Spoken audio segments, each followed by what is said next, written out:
Hi, this is Mark Evans here. This is my book, Dirty Deeds, and you're watching Noise 11.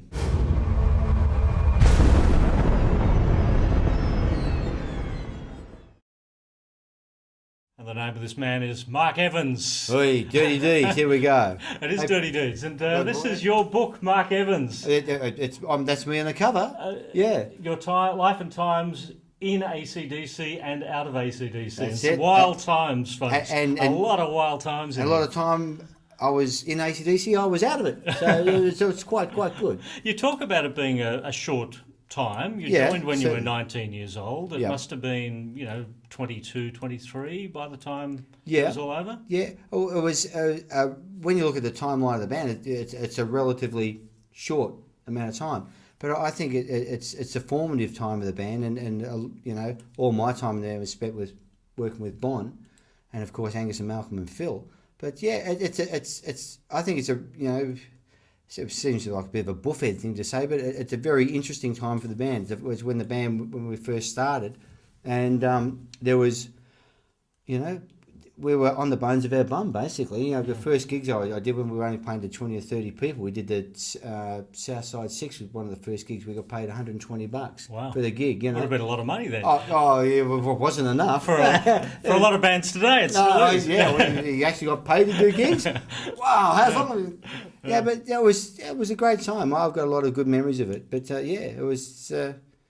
it was cool, man. Yeah. It was cool. So it's sort of like half Sydney, half Melbourne, and that guy from Perth thrown in, wasn't it? Sort of, yeah. I think why it all gelled down here in Melbourne was the fact that the band was signed up to a management company run by Michael Browning, who had a lot of history with managing Billy Thorpe and the Aztecs, and went on to do Noise Works in Excess. And he had a club here in Melbourne called Hard Rock Cafe, not the burger joint.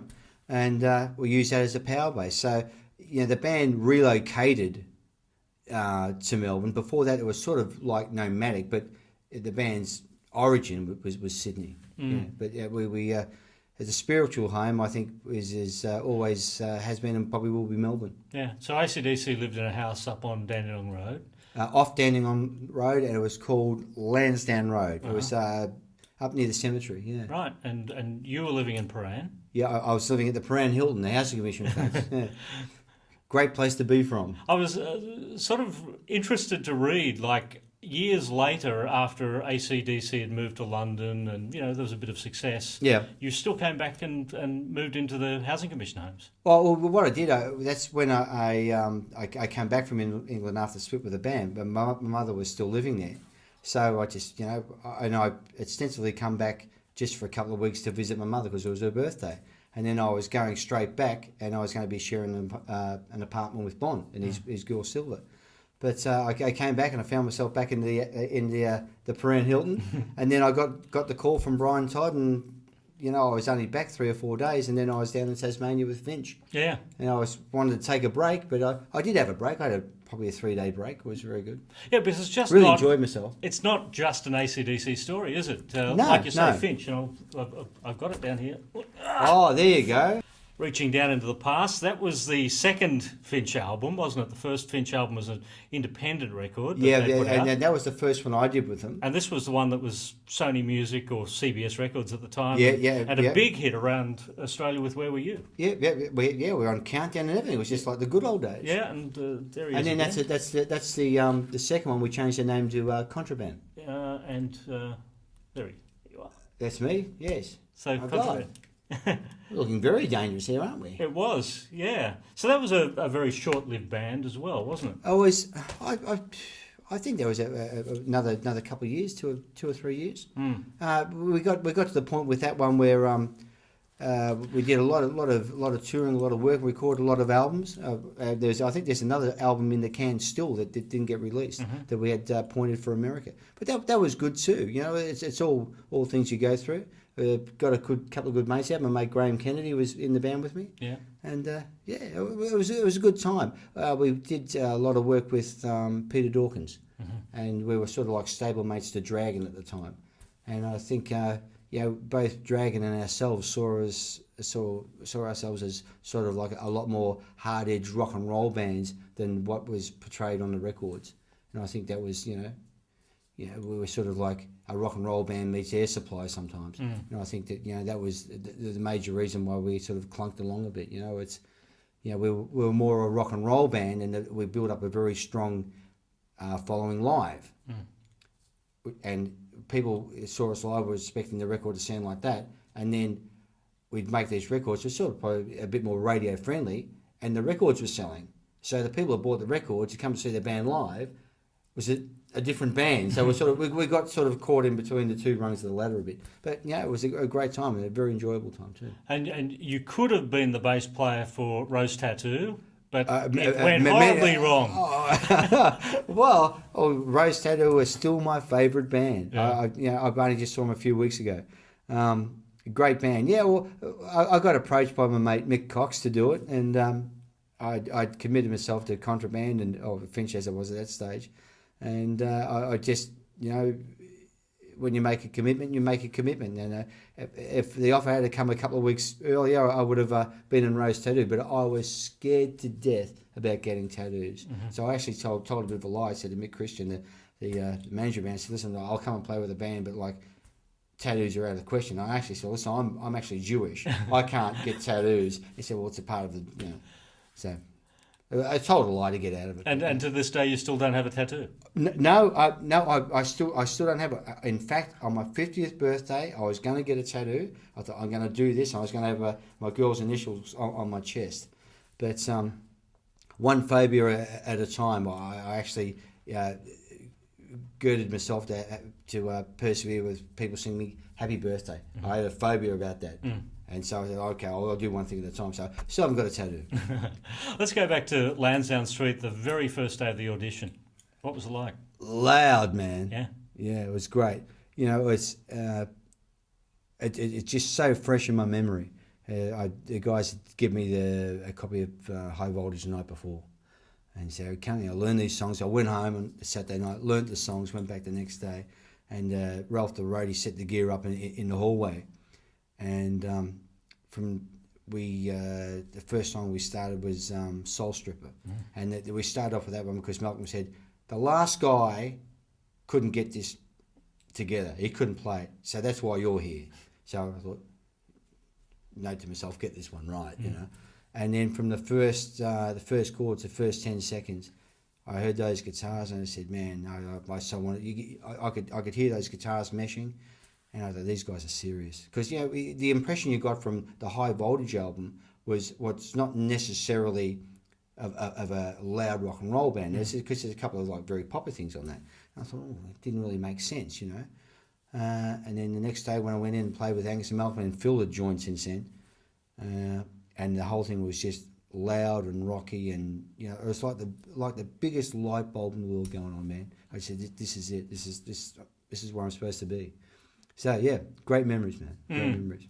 Well, it was an interesting band to join, wasn't it? Because you'd already known who Phil Rudd was. You already knew who Bon Scott was. Both of those guys had long careers in the Australian music industry before you joined AC/DC. Absolutely. And I'd been told that Angus and Malcolm were younger brothers to George Young.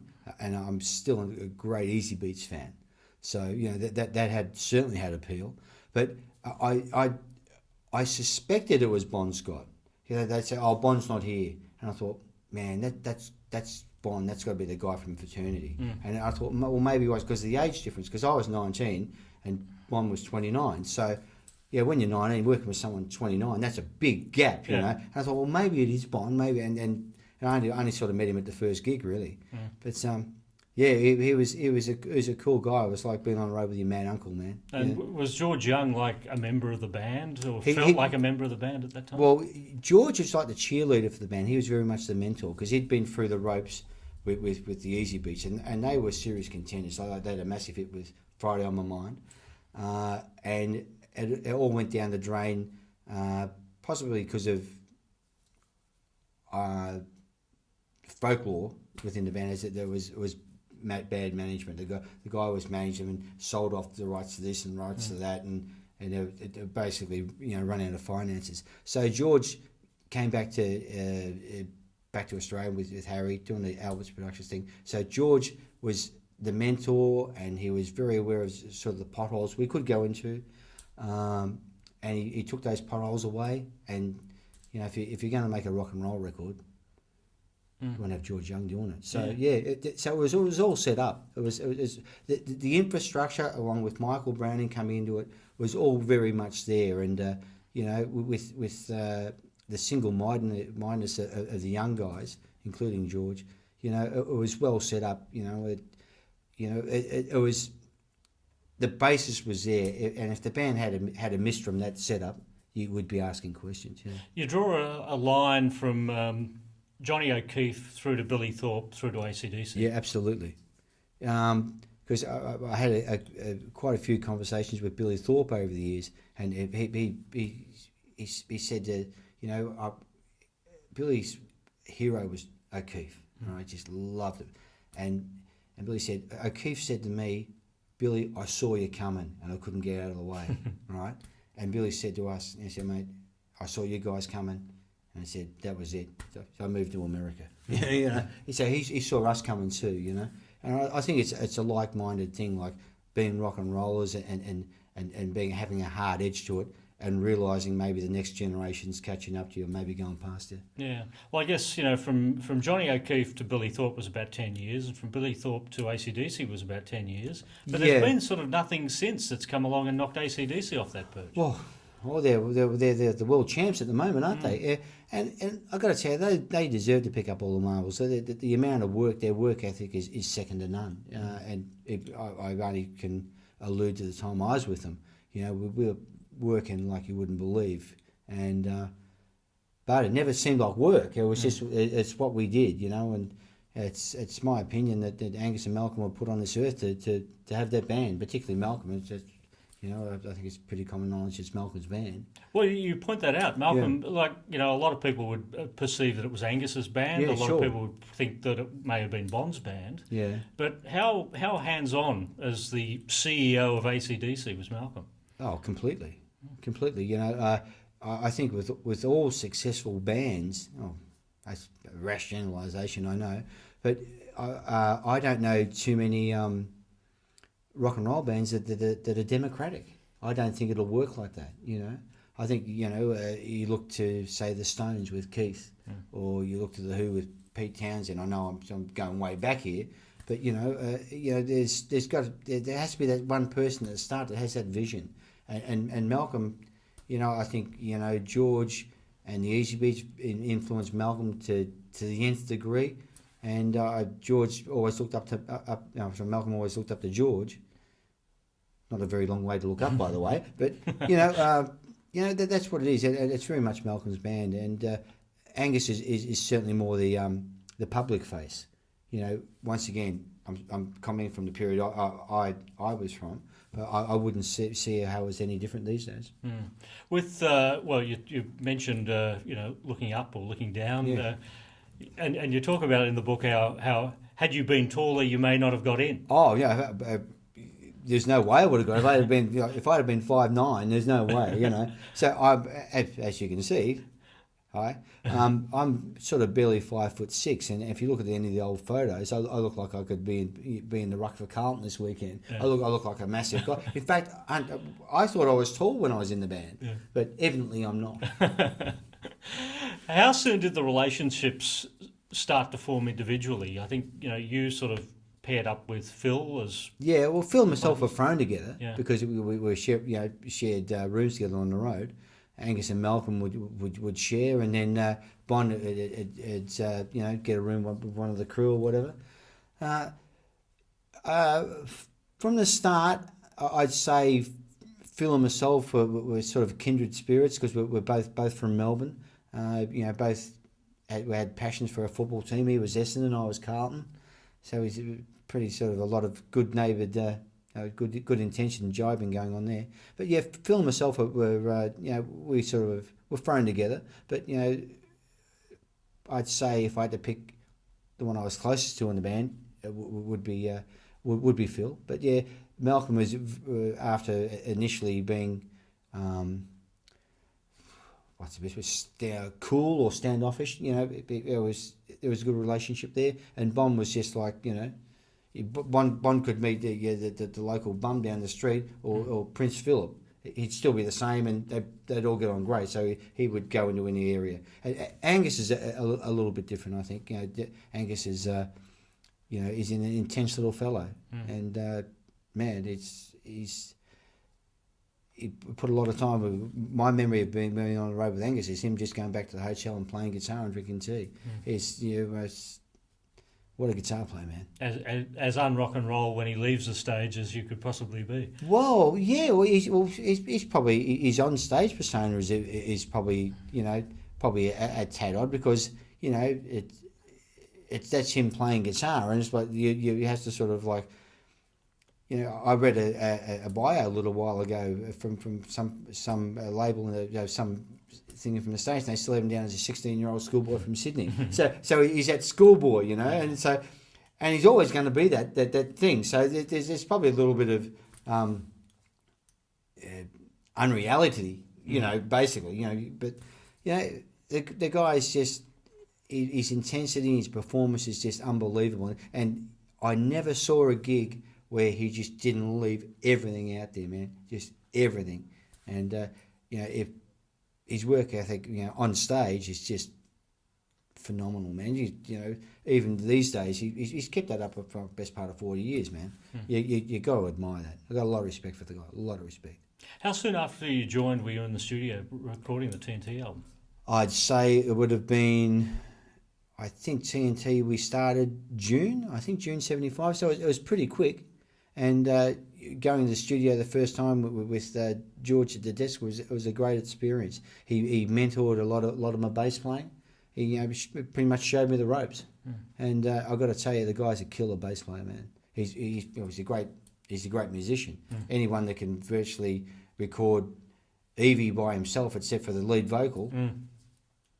You got to be kidding me. How do you do that? That's beyond my comprehension. Someone could do that. He played drums and everything on it. But to be in the studio with George and watch him put the songs together, a great learning curve, a very steep learning curve, but a good one. That was the album that featured "It's a Long Way to the Top." Yep, that's the one. Did you play that much live then? Because they rarely do it now. In fact, I don't think they've done it for 2 decades. I know we, I've thought about this a bit, and I would think. The amount of times if we played it maybe 60, 70 times live, that would be the most. In fact, someone sent me a bootleg the other day of us playing it at Hobart Town Hall, and I was like listening to another song. It was like really up tempo, and it's like almost this. It's a rock and roll song anyway, but it's like more like almost like Chuck Berry rock and roll. So it's. We didn't play it a lot, and I think it's probably had a bit to do with the bagpipe thing. But in time, in fullness of time, it's become iconic and very much associated with the band. Oddly enough, the band doesn't play it though. So it's become a lot bigger song in time, I think, than it was when it first came out. Because when it first came out, I think it was relatively successful for us as a single here. But I think Jailbreak and T.N.T. and High Voltage were certainly a lot bigger. And it was our first single in England, and it sort of disappeared in England pretty quickly. But it's strange. It's contrary, isn't it? Yeah, you were in England within a year of joining the band. A year and 10 days. Yeah, and that was an interesting time to be there because we were. I remember reading some reviews that we were hopelessly out of step with the trends because it was when the punk thing was taking off, and we were like this boogie band that they were comparing to, say, the Alex Harvey band or even people like Rory Gallagher or Status Quo. We were that sort of thing. We were only like in our early 20s except for Bon, and we were old farts because we were doing this. You had to be like.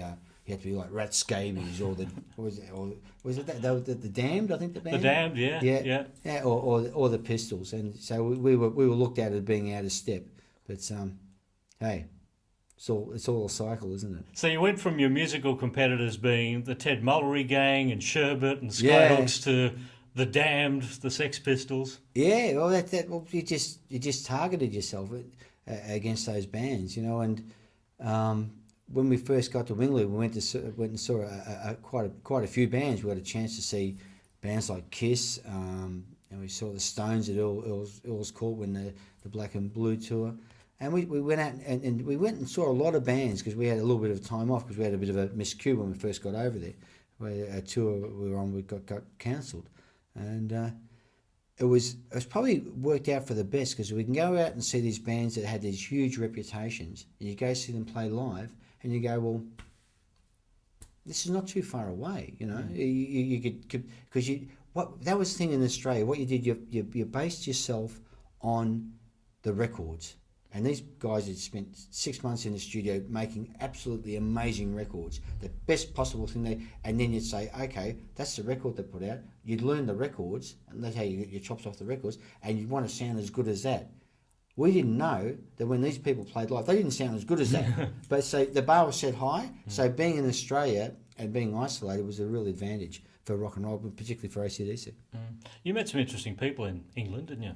Sure. Lovely story about Derek Taylor, the Beatles publicist in the book.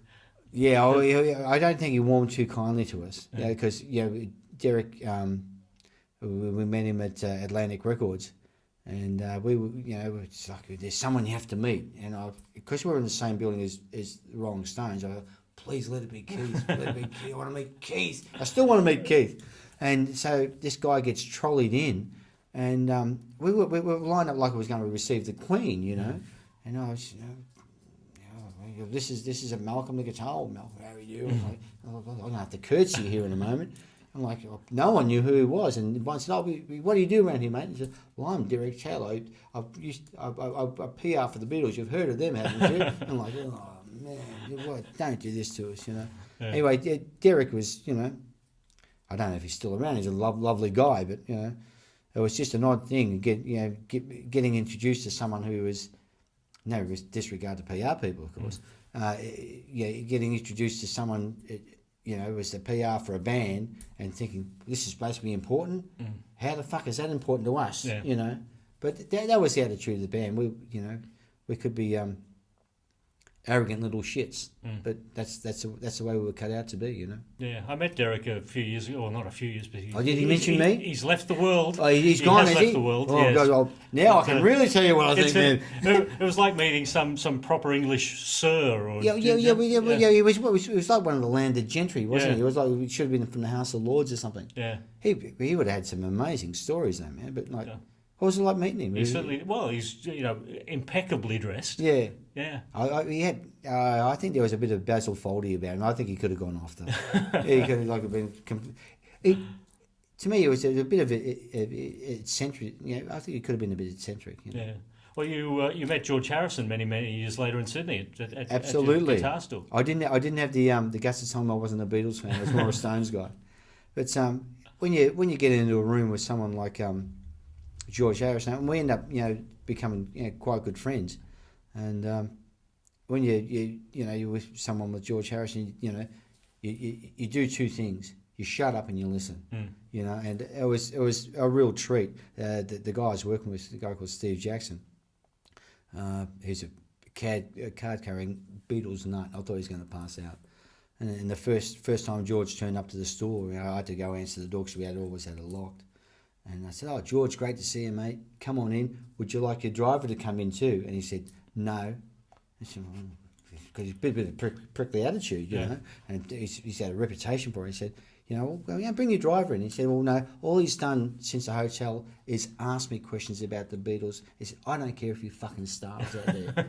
Oh, God, no. So no Beatles questions. So we were just playing a few guitars, and he saw a poster of the Beatles on the wall. And that just set him off telling Beatles stories. And it's just a wild experience, man, because he'd speak about John Lennon in the present tense. He said, when John and myself go in the studio to do this, he'd call Ringo Ritchie, and Paul was the fucking bass player. So I don't know how you get along with that, but I hasten to say that was said tongue in cheek, of course, but it was kind of funny at the time. And they have him sit down playing like the intro to I Feel Fine, and it's just a moment I cherish. An amazing experience. When he refers to McCartney like that, do you get a sense that the relationships that you had in AC/DC weren't all that different from the relationships that the Beatles might have been having with each other? Well, we've all seen Let It Be, and I think you see any doco or any working band, there's tensions, and I think that's where all the fire from the music comes sometimes, the tension with the band. Like, say, tension in between Mick Jagger and Keith Richards is monumental and well documented. I think it's impossible to work in a rock and roll band and work at such a loud and nasty and intense level without being tension. You just can't do it. You throw five guys in a room into each other's pockets. There's bound to be ups and downs. Part of life, man. Yeah. Now the end of AC/DC for you, for me, was. It must have been a very strange period when you were called into the meeting. It was odd. It was odd. I can't really say to you that it was a surprise, but it was certainly a shock. It was, it happened really quickly, and I can't say I felt betrayed at all, but it was just a really nasty thing to happen. Because the closest thing I can equate it to is like getting kicked out of the gang, because these guys you're on the road with, and you would hope that the relationships would see you through any sort of thin times, but that wasn't the case. And I've got a fairly philosophical view to it, in the respect that the thing I keep coming back to, if I was the right guy for the band, I'd still be there. Patently, obviously, I wasn't, because I'm not there anymore. But it's just one of those things, And I've got great memories of the time with the band, but it just wasn't to be. Do you still talk to any of them? No, we don't have any contact at all, really. We move in obviously very, very different circles. It'd be great to see the guys, but that's just I don't think that's necessarily on the cards. Yeah, there's a photo in the book that. Features Brian Johnson. So at some stage down the track, obviously you were. I think that photos from the 1981 concert in Sydney. Mm-hmm. Yeah, that was a great night. It was the band's first gig back in Sydney with Brian singing. It was the first gig without Bon. And that was a great night. It was a very for me personally, it was a very poignant night, because you'd hear the band kick in. That's the first time I'd actually seen the band at a big gig, and you'd expect to hear Bon singing, and it wasn't the case. But one thing that always sticks with me from watching that gig is that I was watching the guys, and they went through that whole transition from Bon to Brian, and the way they conducted that and just got on with it without a load of fuss, and just went on to make an amazing record. And it was tough for me losing Bon. It's tough for a lot of people losing Bon. But with those guys that, for all intents and purposes, I know they felt like brothers. For those guys to negotiate their way through it and do it in such a respectful style, I got to tell you, my hat goes off to them. I got nothing but respect for the guys for doing that. That was a huge effort. Yeah, Bon, you remained very good friends with right up till the time of his death. Yeah, pretty much. Yeah, in fact, if anything, we're probably closer on a personal level after I finished with the band. He used to stay in a hotel on Coogee Bay Road, and I was only just around the corner in Randwick, so he'd pop up on occasion with a bottle of scotch would be on the door, and in later times it was more likely to be Jack Daniels. He'd he'd be back, and we'd have a drink. And no, it was good. It was it's just a good guy to have around. It's it was just Bon, man. It was just a lovely soul. I think with the band though, I think he really did feel a responsibility or a duty to live up to people's perspective of who Bon was. Like, he was terrible. He was the world's greatest scallywag anyway. But away from that, he was a much quieter guy, impeccable manners, and he just liked his quiet times. He liked to put what was that line? He said, I like to relax and put my feet up along with other parts of my body. You know, he can be a bit lonely too. You know, I think that I don't think there's a part of him that socially that needed a bit more than what was on offer from AC/DC. When you were told of his death, it hit you like a ton of bricks. Oh, of course, it was like any loss. Any loss of a good friend, a close friend, is going to be. It's just going to be rotten, mate. You can't get around that. But yeah, I can use that same phrase again I used before. Is it? It was an awful shock, but by the same token, it wasn't a complete surprise. You know, because I think, you know, it's well documented that he pushed the limits pretty hard, and it's, you know, I think he just got unlucky, man. You know, to this day, I know he passed away in a car and all that, but you know, I don't really have any real need to know any more than that because it doesn't change anything. But I know that a couple of times he used to drink a fair bit, and his asthma would play up a bit, and you hear him getting a bit of wheezy. But so you know, there was just, you know, what can you say? It's one of those shitty accidents that happened. Yeah, and the other tragedy in your life was the death of Kristen. Oh yeah. So yeah. You know you've. It should be another word for it because it's a very deep thing to go through. Yeah. Yeah, but you know, losing somebody like that. You know, you lost Bon, who you were very, very close to. Yeah. And you know, the story of Kristen basically wraps up the book. Yeah. Well, it's the book. You know, travels through to that. You know, when Kristen was killed in an accident in Amsterdam, and yeah, well, that's the end of the book because that's to, you know, mid 2007, and that's what I'm doing now. I'm just, you know, yeah, those cliches about moving on and stuff. Yeah, you don't do that. You adapt to your new life, which is I'm living the life now, which was normal for me. It's a lot less rich, but it's a lot more richer from having the wonderful memories of Kristen. But it's a very difficult task to navigate through. I could quite see how people could get lost in their own grief, and I think that would be very, very simple to do. But you just got to look at the other side of it. Is, you know, if you did get lost in the grief, well, that'd be very selfish because, you know, Kristen's lost everything, man. You know, it's she's lost the future. So, you know, I just look at it as though I have to sort of enjoy myself for two people now. And I don't think it ever gets better, but you'll just adapt to your circumstances. And anything less than enjoying myself and enjoying life, it would be a slap in the face to a beautiful girl's memory. So that's what we'll leave it at that. Well, you know, there's the book, and you know, I've touched on a fraction of the stories in Mark Evans' Dirty Deeds book. It's been great to get you in here, Mark. Great story. It's great having a chat, and it's great being down here, man.